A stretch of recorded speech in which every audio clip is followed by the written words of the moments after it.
Je dois y réfléchir, je n'ai pas le budget, je dois en parler à mon associé ou encore je vous recontacte d'ici 2 mois. Ces objections, toutes les personnes qui essayent de vendre y sont confrontées un jour ou l'autre. Certains les redoutent, d'autres en ont peur, pourtant c'est dommage car c'est à ce moment bien précis qu'on va voir ce que vous avez dans le ventre, car n'oubliez jamais que la vente commence à la première objection, au premier non. Et heureusement pour vous, avec les bonnes formules et une bonne compréhension du cerveau de vos prospects, il est complètement possible de transformer un non en oui et de vendre à quelqu'un qui vous a pourtant formulé une objection que 95% des personnes n'auraient pas réussi à traiter. Ainsi, l'objectif de cette vidéo, c'est de vous partager toutes les parades qui vont vous permettre de les anticiper, les traiter et les contourner pour que vous ne redoutiez plus jamais ce moment et qu'au contraire vous l'attendiez avec impatience, car vous savez que c'est à ce moment que vous allez vous distinguer de vos concurrents en allant chercher des ventes qu'eux n'auraient jamais été capables d'obtenir. Les amis, à partir de maintenant, ça va s'enchaîner, alors j'espère que vous êtes prêts, c'est parti.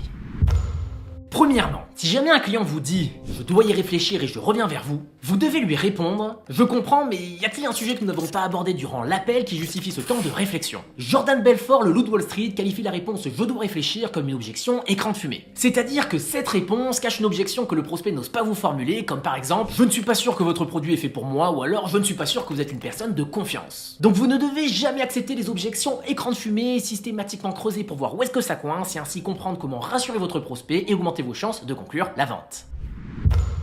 Deuxièmement, si jamais un client vous dit « votre prix est trop cher », vous devez lui répondre « ok, pouvez-vous m'expliquer pourquoi vous dites qu'il est trop cher ?» Le piège dans lequel vous ne devez surtout pas tomber, c'est de rentrer dans un bras de fer avec votre prospect en essayant de justifier votre prix en listant toutes les fonctionnalités de votre offre. Non, le prix c'est simplement une question de valeur perçue. Alors l'idée c'est de creuser et de l'écouter pour comprendre quel aspect de votre offre n'a pas suffisamment de valeur à ses yeux pour que vous puissiez le persuader que le prix est bien inférieur à la valeur qu'il va recevoir.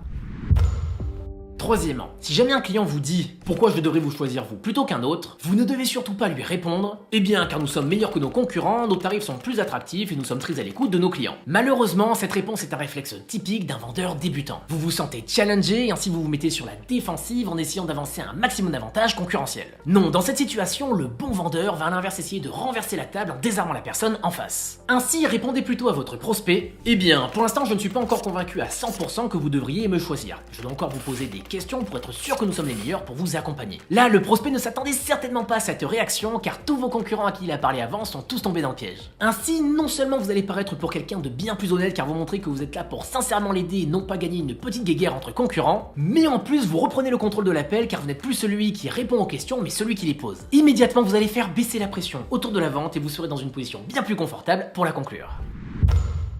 Quatrièmement, si jamais un client vous dit « votre offre m'intéresse mais elle est un peu chère, serait-il possible d'obtenir une réduction ?» Ne me répondez surtout pas « bon, exceptionnellement, je peux vous faire 20% sur mon offre ». En lui disant ça, vous vous tirez une balle dans le pied. Parce que premièrement, vous sous-entendez à votre prospect que le prix demandé ne vaut pas la valeur que vous allez lui apporter. Et deuxièmement, pire, le prospect va se dire que le prix initial était artificiellement gonflé et que si ne vous avez pas demandé de réduction, vous l'aurez arnaqué en lui vendant au prix initial. Les amis, vous devez être sûr de la valeur de votre produit. Alors à la place, répondez-lui « écoutez, vis-à-vis de la valeur qu'apporte le programme et les autres clients qui ont déjà acheté l'offre à ce prix, je ne peux pas vous faire de réduction.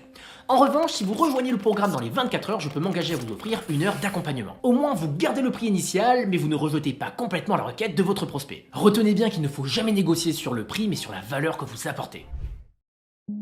Cinquièmement, si jamais un client vous dit « j'ai besoin de plus de temps avant de prendre une décision », répondez-lui simplement « je comprends ». Dites-moi si je me trompe et ce dont vous avez besoin en réalité ce n'est pas de plus de temps mais plus d'informations. Alors avez-vous une information que vous espériez obtenir durant l'échange que je ne vous ai pas donnée? L'idée c'est de bien leur faire comprendre que le temps de réflexion ne leur apportera aucune réponse supplémentaire et que s'il a besoin d'informations, vous êtes la personne la mieux placée pour lui en apporter. Et une fois que vous aurez compris ces vraies objections, vous n'aurez plus qu'à le rassurer et boum, vous aurez closé la vente. Et enfin, sixièmement, si jamais un client vous dit « avant de prendre une décision, je dois en parler à quelqu'un », vous devez lui répondre « ok, je comprends ». Et qu'est-ce qui se passera si jamais cette personne vous déconseille d'acheter? J'aime bien cette question car elle débloque la situation. Si votre prospect vous dit « oh, même s'il me déconseille, je pense que j'achèterai quand même », alors boum, vous terminez de closer la vente. Mais s'il vous dit « eh bien, je pense que je n'achèterai pas », répondez-lui « ok ». Et selon vous, est-ce qu'il y aurait une raison que cette personne vous décourage d'acheter? Ce qui est intéressant avec cette phrase, c'est qu'à travers les hypothétiques objections de sa femme ou de son associé, en réalité, le client que vous avez au téléphone va vous révéler ses objections, celles qu'il n'osait peut-être pas vous dire en face. Et donc là, vous allez être en mesure de traiter ces objections, de le rassurer et donc d'augmenter vos chances de conclure la vente. Les amis, ces 6 techniques sont surpuissantes. Personnellement, je les utilise depuis des années pour vendre mes accompagnements et programmes de formation en ligne et elles fonctionnent terriblement bien. Mais forcément, n'oubliez pas que vous allez avoir besoin de vous entraîner et de les pratiquer plusieurs fois avant de les maîtriser à la perfection. Alors foncez dès maintenant vous entraîner et vendez-moi vos offres.